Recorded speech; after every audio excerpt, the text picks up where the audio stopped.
imzalı olarak aldığımız yeni bir Talyant aracımız. Şu anda selamun aleyküm. Mert, hayırlı işler, nasılsın abi?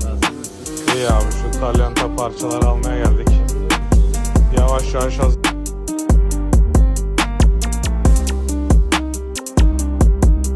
aracımızın camı değişti.